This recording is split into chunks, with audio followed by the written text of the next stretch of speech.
Janvier, c'est aussi le moment du changement. Et alors là, c'est le SMIC qui va être revalorisé. Il n'y a jamais eu autant de personnes qui touchaient le SMIC en France. C'est 17% de la population qui touche le salaire minimum. Exactement. Alors, il a été revalorisé hier, le salaire minimum, juste au-dessous de la barre des 1 400 €, 1 398,69 € précisément en net, c'est-à-dire une augmentation de plus de 14% en 4 ans. Alors, non pas parce qu'il y a eu une succession de coups de pouce au SMIC, mais pour compenser l'inflation. Et effectivement, ce que vous dites, Paola, c'est qu'aujourd'hui, il y a quasiment un salarié sur 5, 17% des salariés, qui est au SMIC. 3,1 millions de personnes qui travaillent. C'est tout simplement un record et c'est plus 600 000 par rapport à l'année dernière. Alors pourquoi est-ce qu'il y en a plus tout d'un coup par rapport à 2022 ?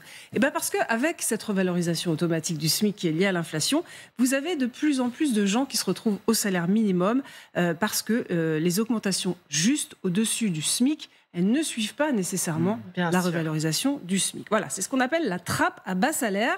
Quand le SMIC augmente, les salaires juste au-dessus, vous avez compris, n'augmentent pas nécessairement à la même vitesse. Et dans certaines branches professionnelles, on est même payé en dessous du SMIC. Alors là, le gouvernement a tapé du poing sur la table. Ils ont jusqu'au mois de juin pour régulariser cette situation. Mais enfin, on se retrouve avec énormément de salariés qui sont en dessous du salaire minimum. Et la France, donc, compte énormément de smicards, notamment des femmes. Alors, sans surprise, les secteurs où on en trouve le plus, c'est des secteurs des services, avec une main-d'œuvre qui n'est pas très qualifiée, comme l'hôtellerie, la restauration, la santé aussi, le commerce.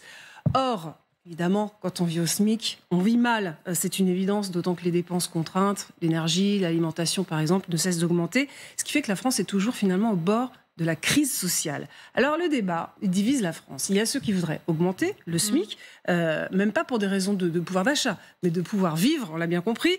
Ceux aussi qui proposent qu'on l'adapte selon les régions. Vous vous souvenez peut-être, c'est Valérie Pécresse qui a dit qu'il faut l'augmenter de 9% en Ile-de-France parce qu'évidemment, toutes les dépenses sont largement supérieures. C'est un débat qui est très intéressant, qui a été enterré par le gouvernement qui ne veut pas entendre parler d'une revalorisation du SMIC parce que, et c'est là que vous avez la deuxième partie de la France qui dit attention, augmenter le SMIC, ça veut dire aussi augmenter le coût du travail, puisque en France, on est un des pays où on taxe le plus avec les cotisations patronales, 37,30 € de l'heure, avec un salaire chargé, comme on dit, quand on est un patron, c'est-à-dire avec les cotisations. Et là aussi, on est dans une trappe à bas salaire parce que les entreprises, elles ont tout intérêt à embaucher au SMIC. Vous savez qu'elles ont beaucoup de suppressions de cotisations. Lorsqu'elles le font, elles préfèrent les outils défiscalisés, comme la prime Macron.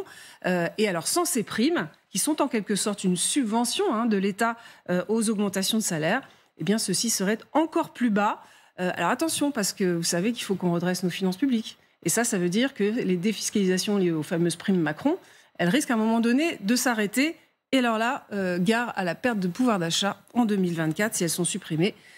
Les faibles salaires sont encore et seront toujours un sujet en 2024.